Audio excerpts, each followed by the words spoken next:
Togo, le Parlement dans la Lune, germe dangereux pour le pays, publié le 12 novembre 2022 par Miadjo. L'alcool est un produit très nécessaire. Il permet au Parlement de prendre à 11 h du soir des décisions qu'aucun homme sensé ne prendrait à 11 h du matin. Georges Bernard Shaw. L'apport du Parlement à l'ancrage de la démocratie dans un pays est d'une importance capitale. Il a un rôle essentiel à jouer. Le Parlement incarne la démocratie. Il est l'institution centrale par laquelle la volonté du peuple s'exprime, où les lois sont adoptées et à qui le gouvernement rend des comptes. Pilier de la démocratie, le Parlement incarne la volonté des peuples, porte l'espérance que la démocratie réponde réellement à leurs besoins et contribue à résoudre les plus urgents des problèmes auxquels ils sont confrontés dans leur vie quotidienne, souligne l'Union interparlementaire, UIP, qui précise par ailleurs que pour bien jouer son rôle, le Parlement doit être élu et représenter toutes les composantes de la société. Il doit disposer des pouvoirs et des moyens nécessaires pour exprimer la volonté du peuple,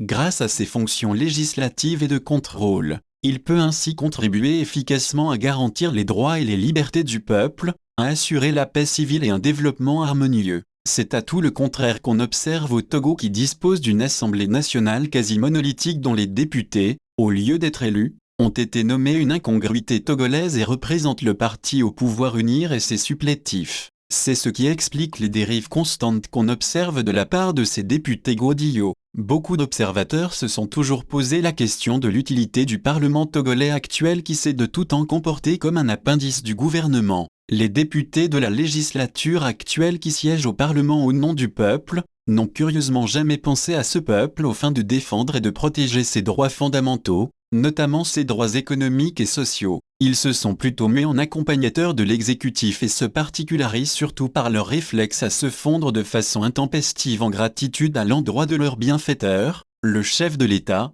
au mépris du principe sacro-saint de la séparation des pouvoirs. Cela ne surprend guère puisqu'ils n'ont jamais été élus par les Togolais, les dernières législatives ayant montré toutes leurs limites. Le Parlement actuel semble carrément dans la lune, totalement coupé des réalités du pays et du monde. La preuve, au moment où l'actualité cristallisée par la crise économique avec les conséquences dramatiques sur les populations, tout ce qui semble préoccuper Dame Chantal Yawadjik Bodit Ségan et ses ouailles, c'est la politique politicienne, avec le vote d'une loi interdisant les binationaux de créer et de diriger un parti politique. Est-ce dans le contexte actuel de crise mondiale, l'urgence pour notre pays, semer les germes d'exclusion des Togolais, les mêmes qui ont de tout temps soutenu que le Togo est un et indivisible, mais qui votent des lois controversées porteuses de haine, de division et d'exclusion. L'Assemblée monocolore a adopté le 24 mai la charte des partis politiques, introduisant une disposition qui interdit aux binationaux d'avoir leur propre parti politique. La nouvelle loi polémique,